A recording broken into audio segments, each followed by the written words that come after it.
we have our Grammy panelists here. So we have Dylan Dresdow, we have Schlesinger, and we have Brandon Egerton. So why don't we go ahead, give them a round of applause. So basically, we'll just start out, and we'll go down the line. We'll start with you, Dylan. Why don't you just tell us about who you are, your general experience, and we'll get right down the line. Okay? My name is Dylan Dresdow. I'm primarily a mix engineer. Went to Full Sail and graduated in '97 from the RA program. I won a Grammy for a song by the group Black Eyed Peas called "I Got a Feeling," and been nominated for a whole bunch of other stuff too that I struck out on. But that's basically my experience for the panel, I guess. Wow, awesome. Al? I'm an attorney in Los Angeles practicing in music, and my Grammy experience has been that I was not a founding member, but I joined the following year. I've been to every Grammy show, all 55 of them, and at one time for a couple of years I was president and chairman of the board of the Grammy organization. Wow. All right, Brandon. It's pretty tough to follow that, but I currently oversee the recording arts program here at Full Sail, but in addition to that, prior to coming to Full Sail, I was an A&R executive at EMI Records out of the Nashville office, and have been fortunate to, during my EMI days, be affiliated with some Grammy-nominated and winning projects as a NRR and executive producer as well. So. All right, so as you can see, we got quite a wealth of knowledge up here. This is going to be an open panel, so you guys are more than welcome to ask questions. I'll probably start one out here, and then if you guys have one, we just raise your hand. We'll try to get a mic. We have them on the sides here. There's one over here on the right-hand side. So if you have a question, just walk your way over here to the right-hand side aisle, and please talk into the mic, because it's being recorded, right? So, Al, you mentioned that you've been to every single Grammys now, right? So I guess we're counting 55, yes. Right? Mm-hmm. Now, this is a tough question, but do you think you can remember, what was it like for your first Grammys that you went to, the very first one? Exciting. Just like that, huh? Yes. Mm-hmm. Do you remember who maybe won? Was there a category of Album of the Year or Song of the Year at that time? Well, there were 16 categories, as opposed to today, 81. And they were all basically what we call middle of the road, and pop singers and pop groups and that sort of thing. And it was held at the Beverly Hills Hotel in Beverly Hills, California. And there was no television. And there were about 200 people in the room.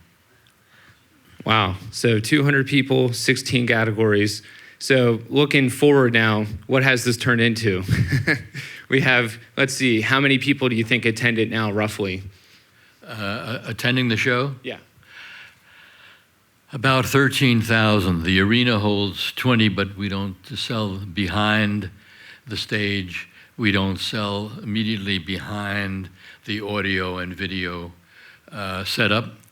And so that eliminates about 6,000 or 7,000 seats, but we do have about 13,000 who are there. Wow, fantastic. So you've seen the growth as this has progressed over the years then? Oh yes. It went from the hotels to the Hollywood Palladium in Los Angeles that holds about 6,000 people. Then it went into the Shrine Auditorium in Los Angeles, and then every other year it was at the Radio City Music Hall. And then the executive producer finally sold the Board of Trustees of the Grammys that this belongs in an arena. And so for the last, I guess, 10 or 12 years, it's been at either Madison Square Garden or Staples in Los Angeles. Right. Wow. Dylan, you had mentioned you had worked with several artists and you've been nominated. Do you remember what was your first nomination that got you, to the Grammy Awards? The first, we had three. I'd worked on a record with the Black Eyed Peas called Elephunk, and we had, God, if I can remember, it was Best Collaboration for the song Where's the Love, which was Justin Timberlake and the Black Eyed Peas. Best Engineer Non-Classical, and I think we were also up for either Album or Record of the Year. I can't really remember. We struck out that year, but we lost to really good acts. You know, we lost, like, Best Engineer, we lost to, like, Radiohead, Hail to the Thief, so I was fine with that. What do you feel like that's a loss, or do you feel like that's an honor to be Oh, no, nominated no. in categories with such artists? To have your name next to these great records is awesome, you know? And the actual awards ceremony itself is really, really cool because you get to see a lot of acts that you probably wouldn't normally see. People who only listen to one genre of music, say somebody who only listens to hip-hop, they can see a country artist or even, you know, Yo-Yo Ma or, you know, whatever. And it's a really great experience, plus they're all bringing their A game. So the actual ceremony is almost like, if you're not nominated, it's almost more fun because then you can just enjoy it and not be stressed out about, oh, what if we win, you know, or what if we don't win? Yeah, sure. What about you, Brandon? You said you had also been nominated with several different projects. Do you remember what your first project was and what that first feeling was walking into the Grammys, you know, being on your side of the business end of it? Sure. Well, I'll say there were two different. There are two different probably levels of it. One was just being on staff at our record company, having assisted with the project, being nominated for, I believe, the record. It was either a T.D. Jakes album or Smokey Norfolk, one of the two. But and these are in the gospel community, the most memorable thing probably for me was on a project that I took from top to bottom as the A&R director on the project. It was a Kiara Sheard album that we had some struggles, you know, to get the album completed and getting it done, and just kind of a different style of music within the marketplace and things like that. But the marketplace, the consumers were really into the album, so much so it was one of those critically acclaimed, you know, types of situations. But to get a Grammy nomination from something that really ruffled some feathers, so to speak, within our version of the industry at least, was a great accomplishment. So it's definitely one of those that I hold pretty dearly in my career so far. Excellent. Al, you had mentioned that at some point you served as chair, and you mentioned that we, you know, started with about 16 categories. What does it take to create more categories that we're up to now? What's the process that you have to go through for the Academy to be able to have more categories?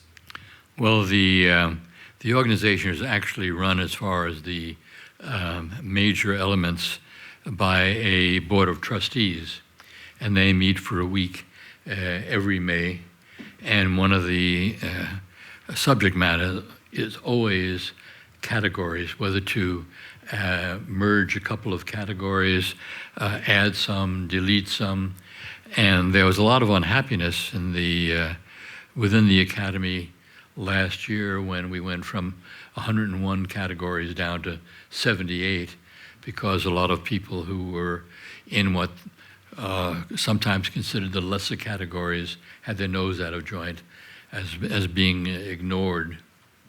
Wow, okay. Any questions from the audience so far? If you do, you could go ahead and just step up to the mic. So if there's any questions, if not, we'll just keep it going here. Okay.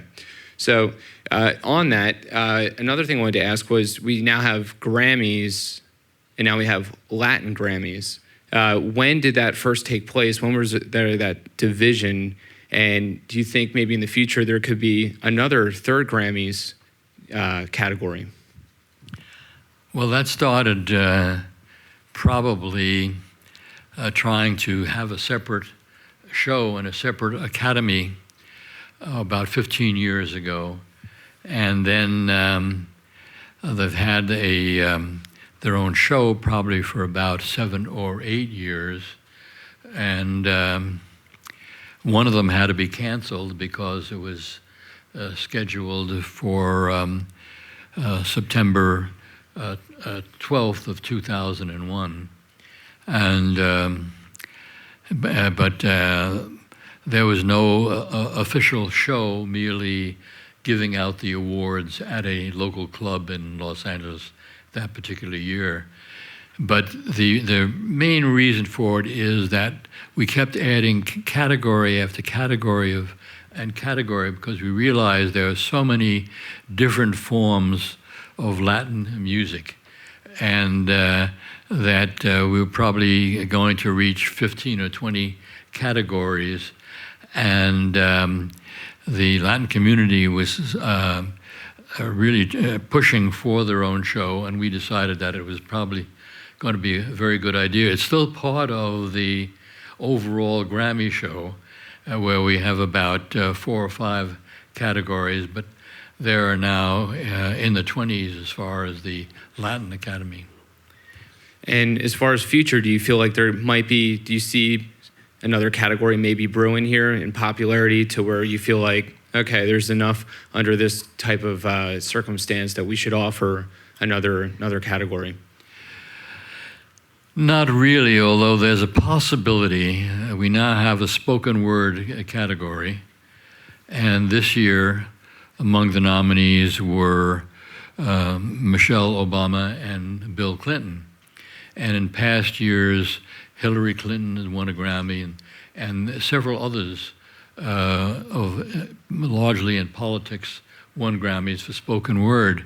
And so maybe there'll be a category for ex-presidents, first ladies, and presidents-to-be.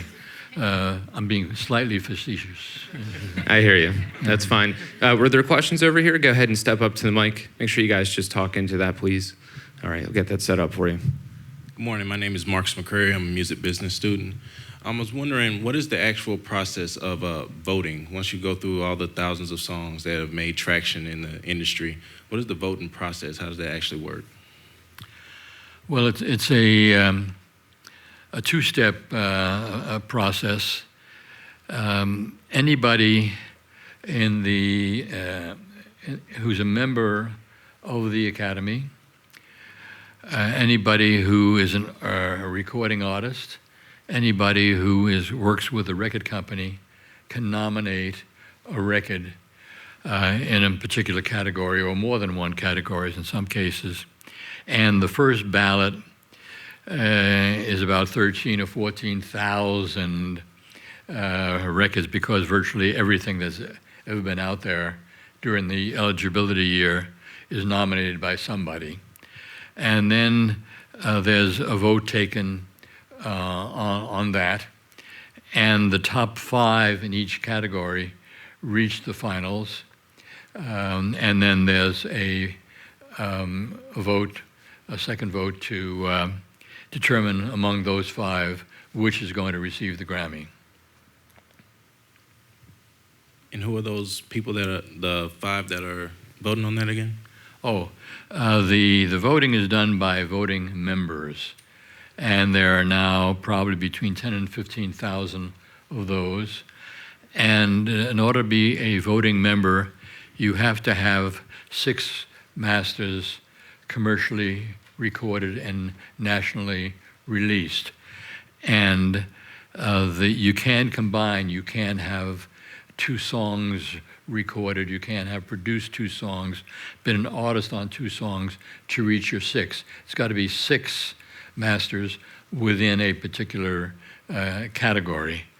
And those are the ones who get the ballots, and those are the ones who do the voting. Although in recent years, in the big 4 categories, Record of the Year, Album of the Year, Song of the Year, Best New Artist of the Year, there's been a blue ribbon panel to arrive at the final 5 of those, although the entire membership votes on the actual one who wins the Grammy. Thank you. You're welcome. Great question. Dylan, you had mentioned before that you worked with several artists, and last time we checked, you're still doing mixing, right? Mixing engineer. Primarily, yeah. Primarily. So with that being said, so far, what has been your most favorite record that you felt like, you know what, there's something about this record, I just love mixing it. It just stands out from the others that you've done in your career. Is there anything that pops in your mind? Oh man, that's a tough one.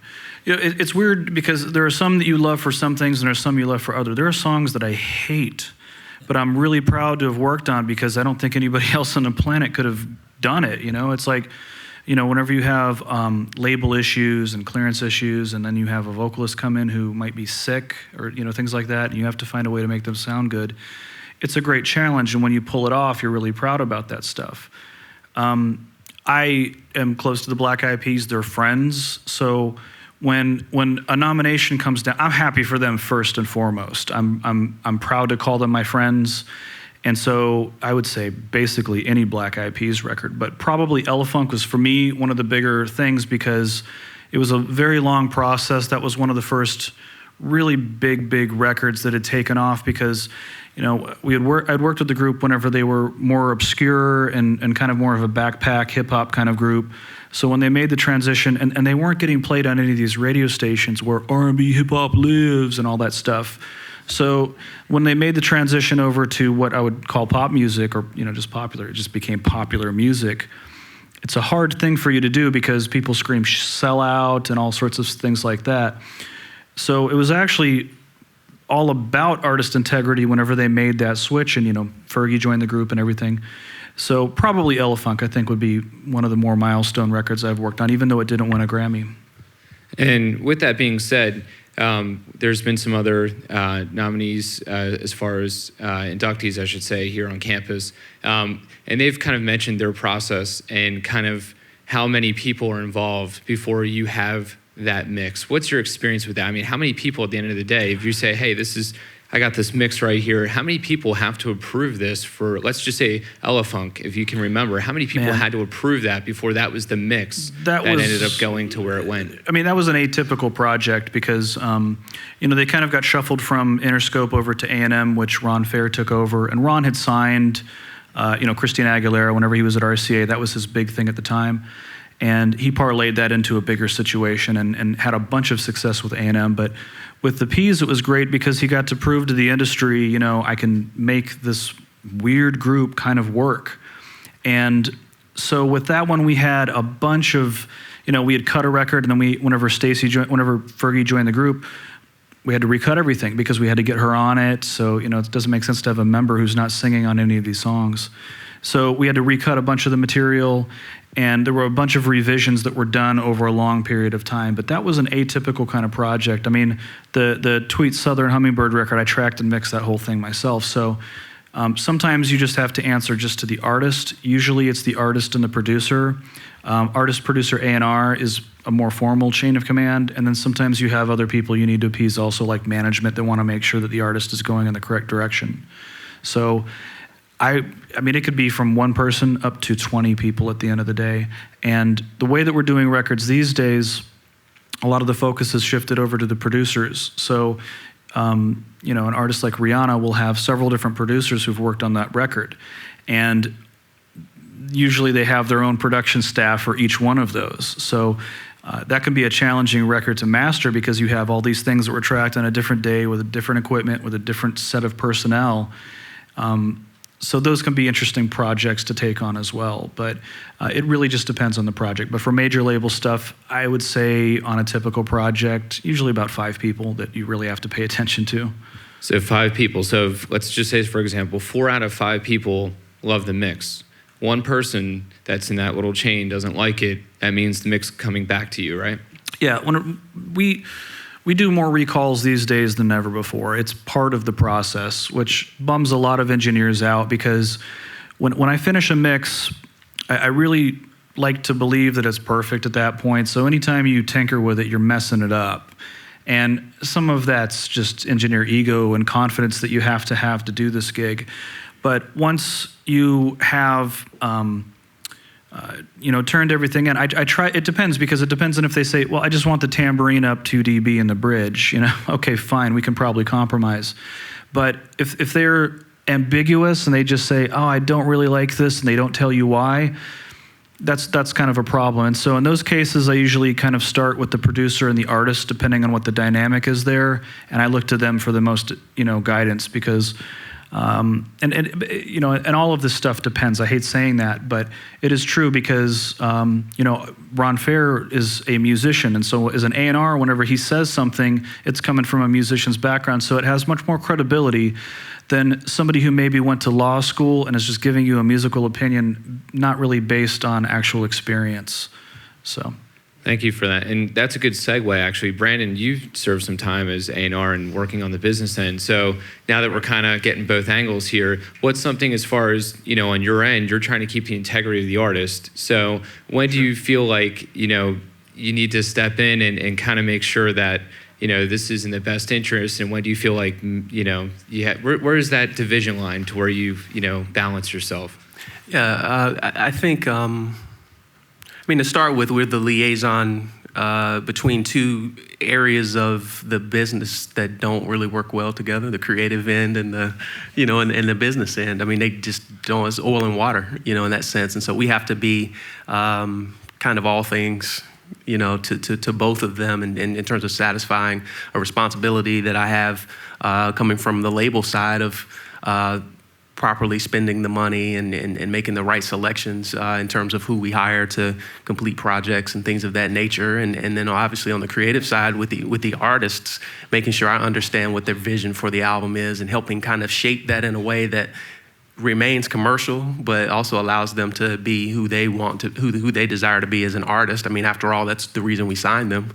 And so that's a constant struggle, at least. But the truth of the matter is, it's these guys that make us look like geniuses.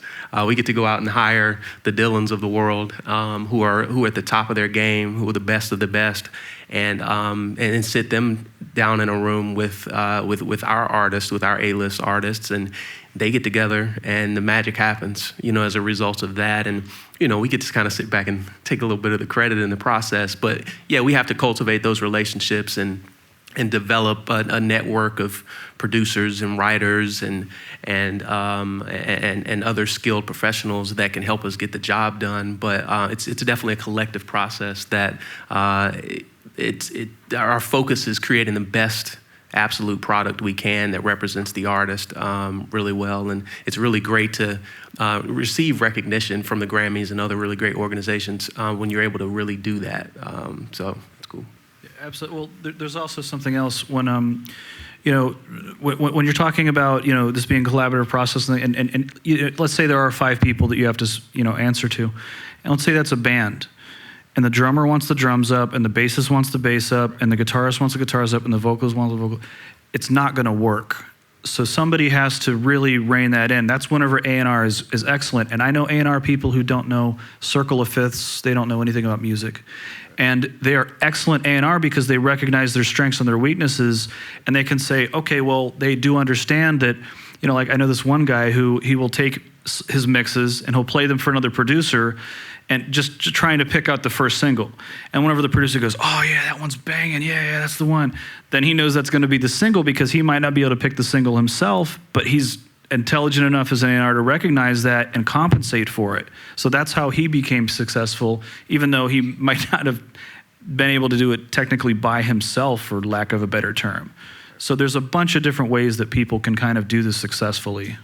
That's a great perspective. And you don't have to say names, Brandon, but do you feel like at any point, was there a group or artist that you just felt like, you know what, we're not on the same page here. I feel like I'm looking out for you, but we're not connecting. You don't have to mention names, but have you ever had that happen to you in your career where you felt like wrong fit? Do you want to know how many times? No, no. That's certainly a part of the process.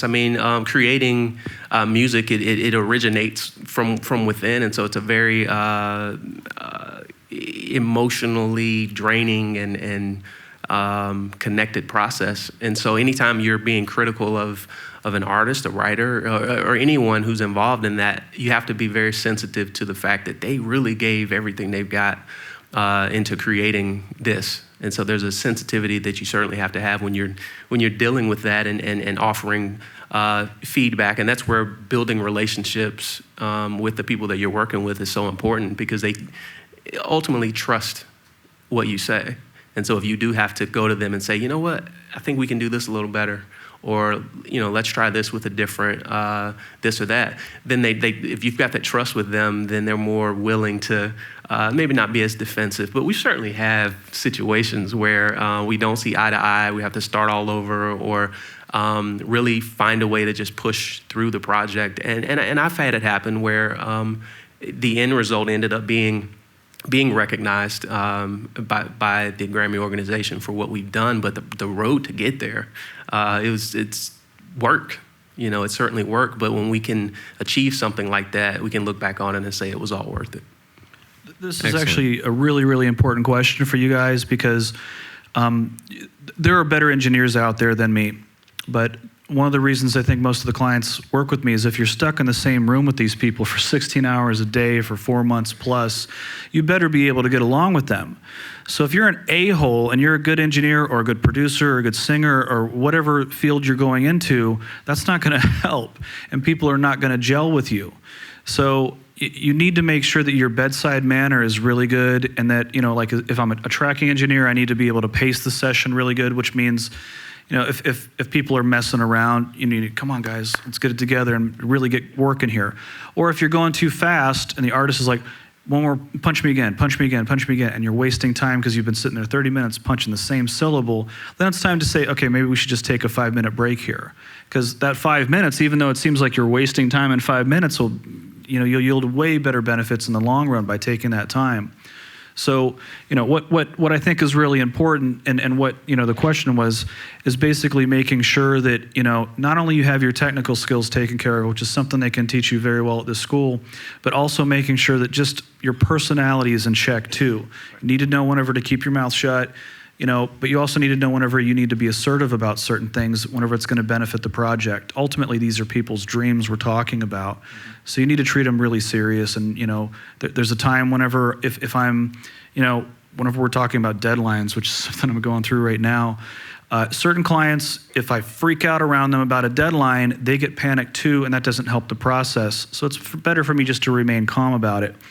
If I do that with other artists, they're going to think I don't take it seriously enough. So you need to be able to read people and make sure that you can, you know, socially engineer as well as, you know, audio engineer.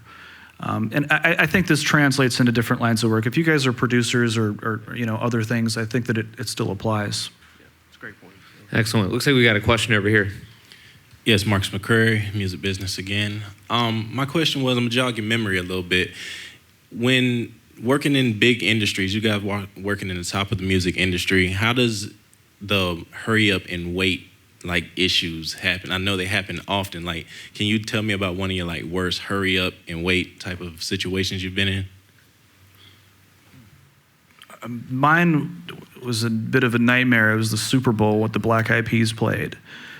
I watched in horror as this thing went down, and I don't want to disrespect any of the people that worked on it because it was a difficult project to work on.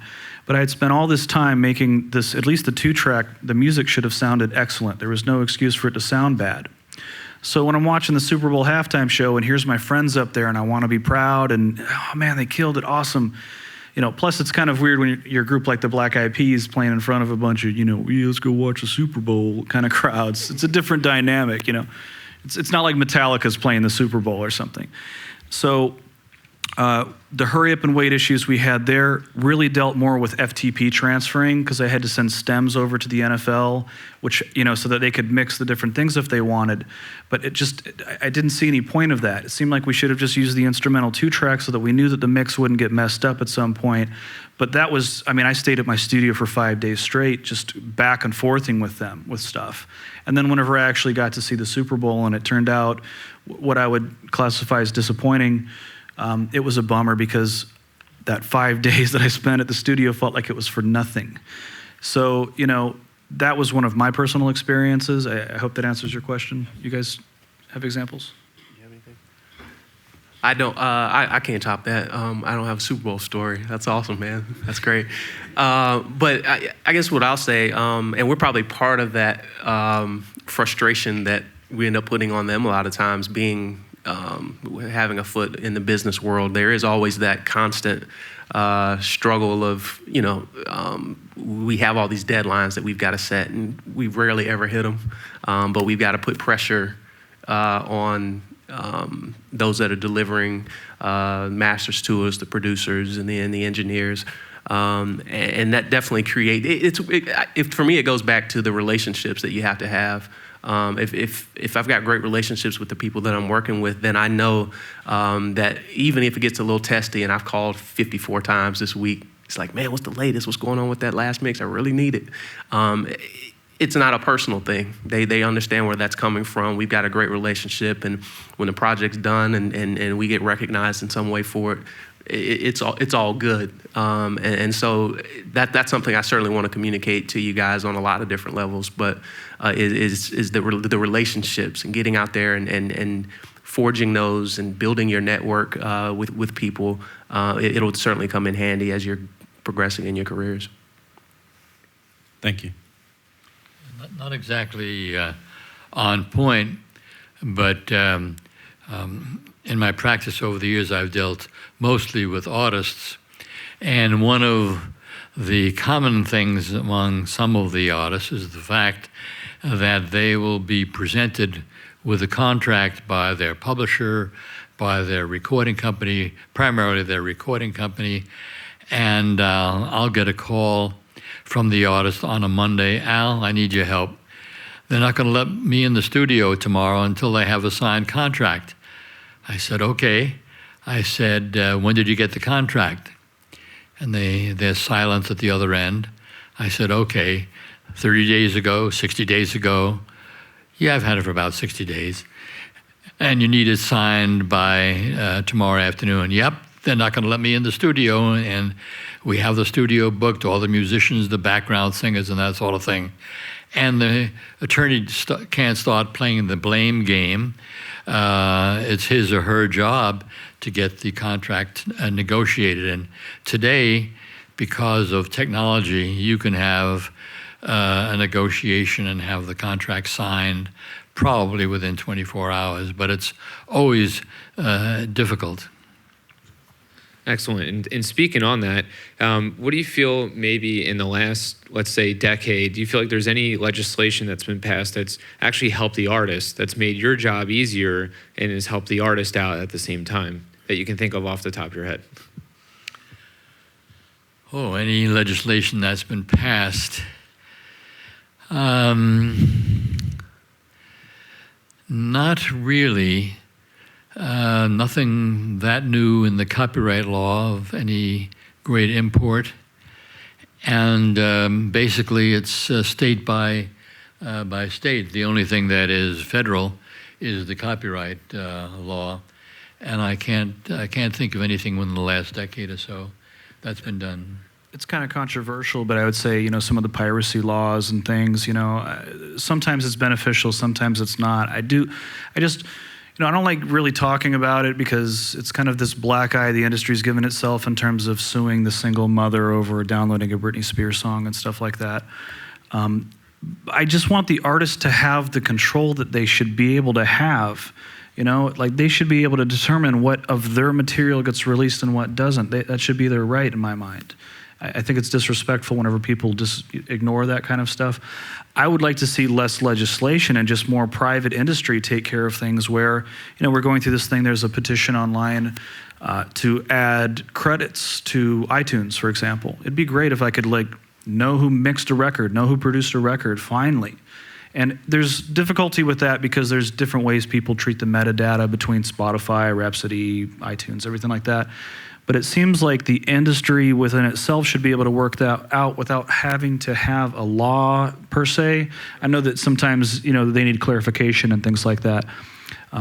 But it would be great if we could at least get iTunes to start giving people credit on records. I don't think we'd ever see that in the movie industry. You always see credits at the end, roll credits at the end of a movie. And my understanding is that there are certain criteria. Like I heard that Star Wars got fined or something because they start the movie off with just the big logo, and it doesn't say starring Harrison Ford, starring Mark Hamill. It just goes right into the movie, which makes it a better movie to me.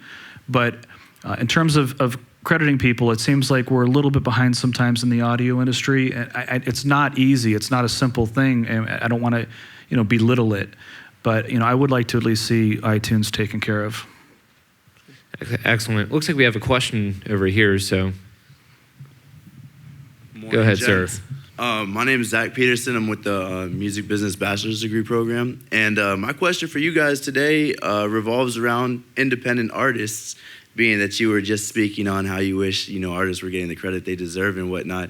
So from a law standpoint, an A&R standpoint, an engineer standpoint, I really want to know how you guys feel about artists such as like Macklemore taking over Billboard charts and starting their world tours and doing everything entirely independent. So I just want some perspectives.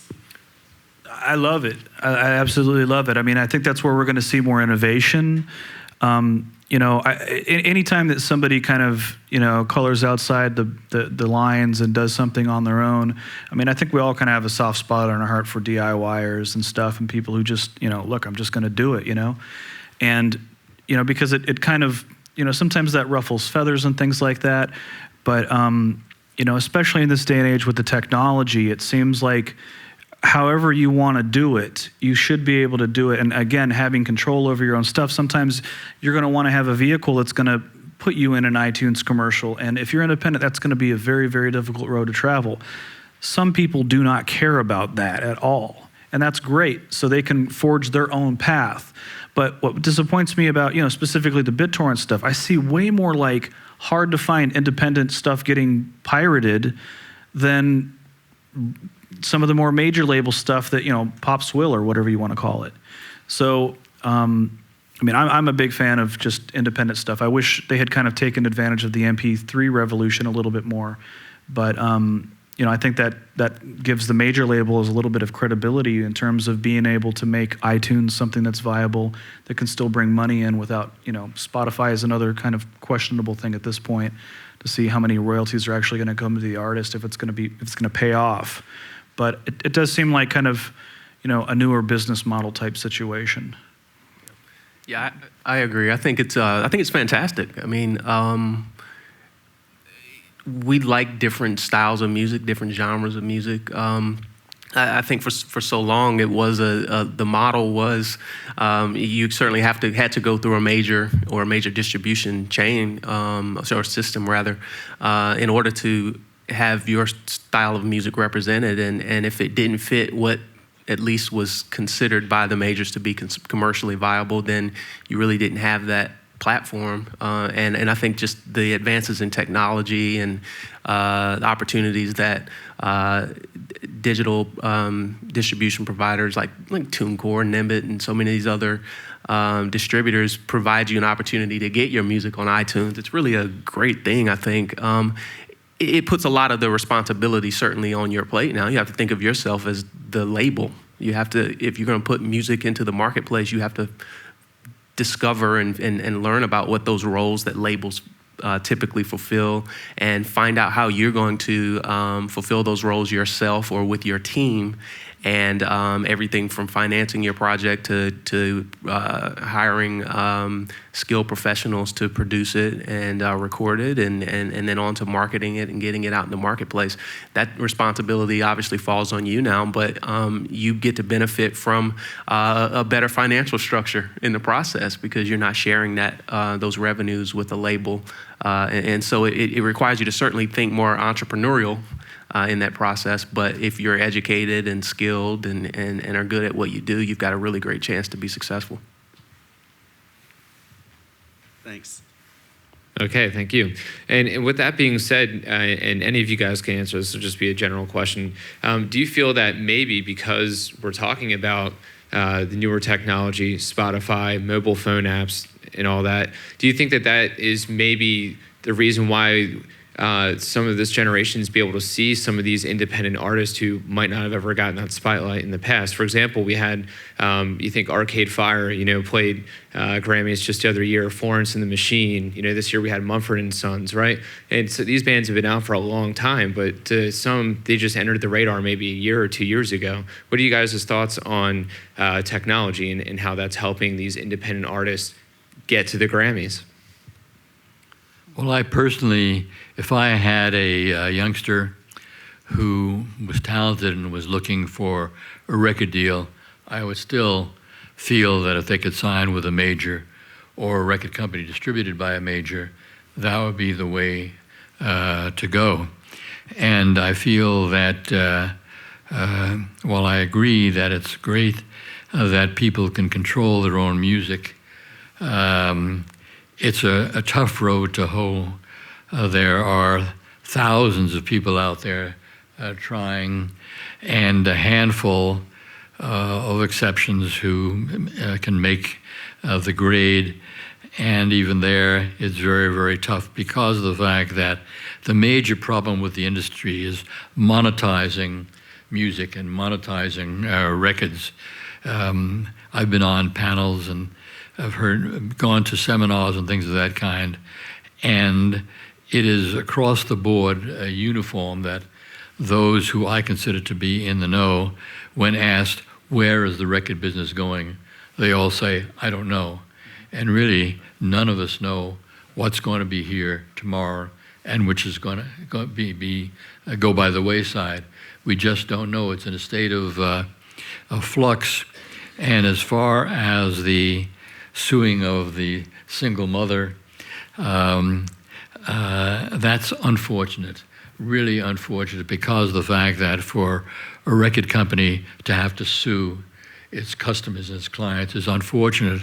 But there's a little history there, and that is that the Recording Industry Association of America, otherwise known as the RIAA, which represents virtually all of the major record companies and many of the independent labels, got together with the National Publishers Association when they both realized that their businesses could very well tank because of the stealing of records and songs.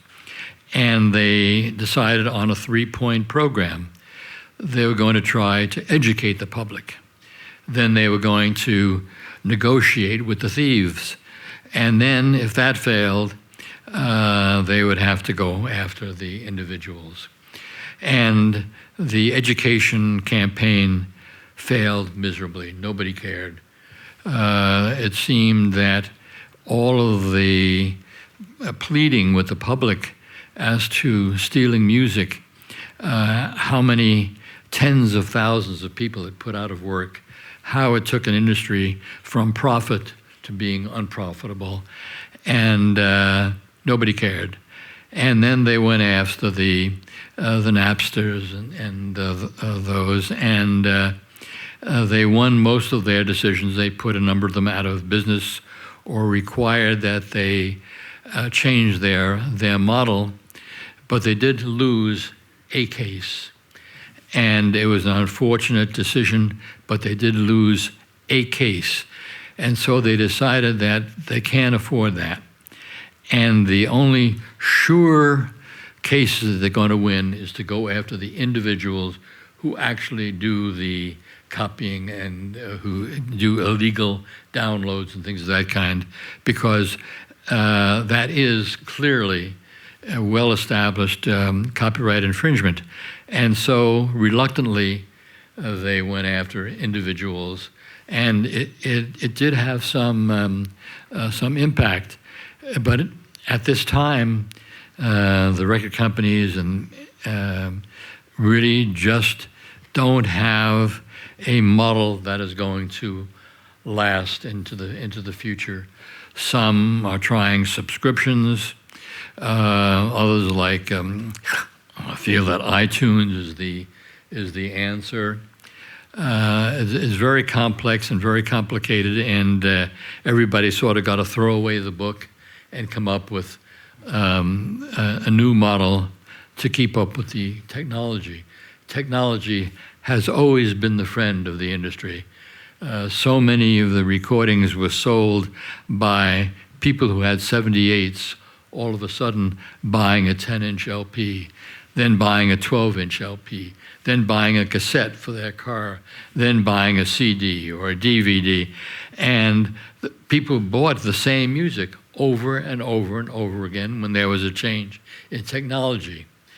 And to use the name of a popular group, the industry was asleep at the wheel on this one.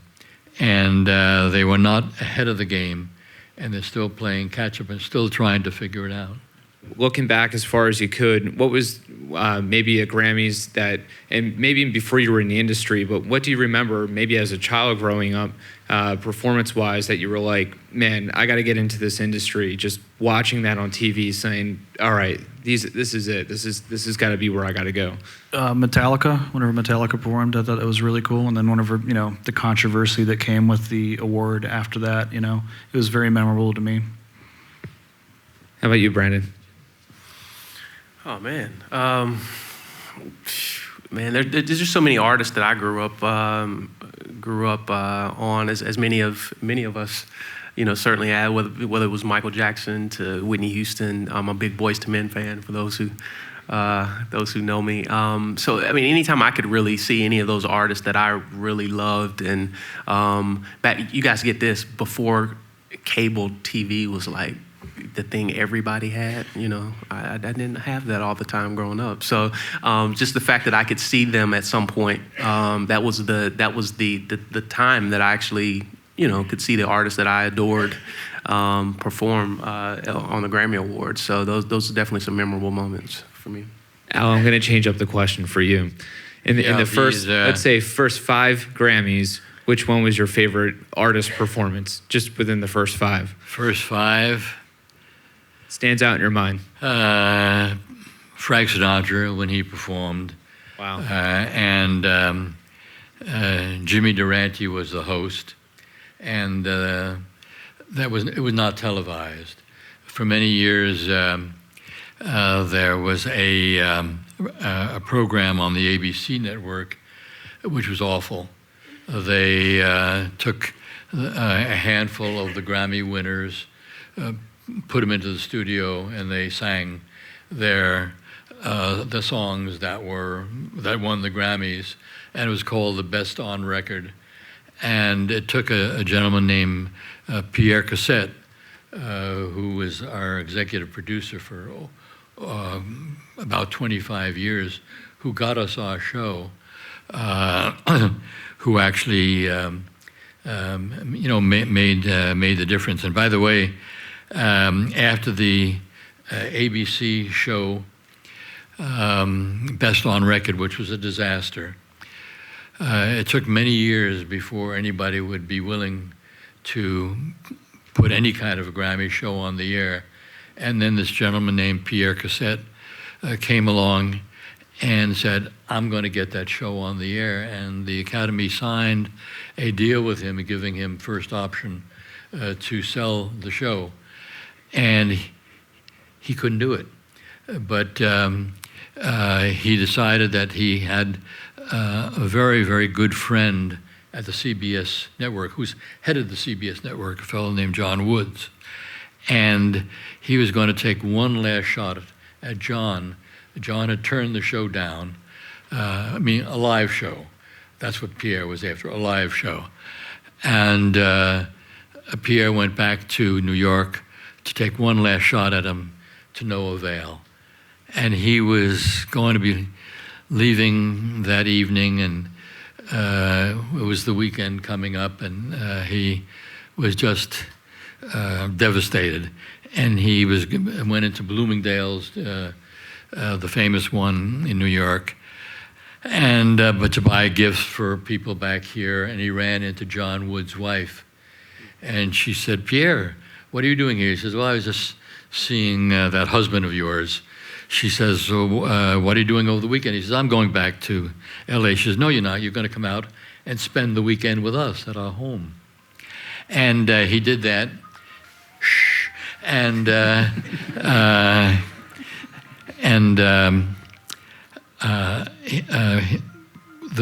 first night that he was there, he had to go to the lavatory, and he passed by John Woods and his wife bedroom, and the door was slightly ajar. Pierre, being the character that he was, he said, okay. He dashes into their bedroom. It's about 4 o'clock in the morning. Jumps into their bed. in between John and his wife, and he says, "Okay, I'm not getting out of here until you agree to put my show on."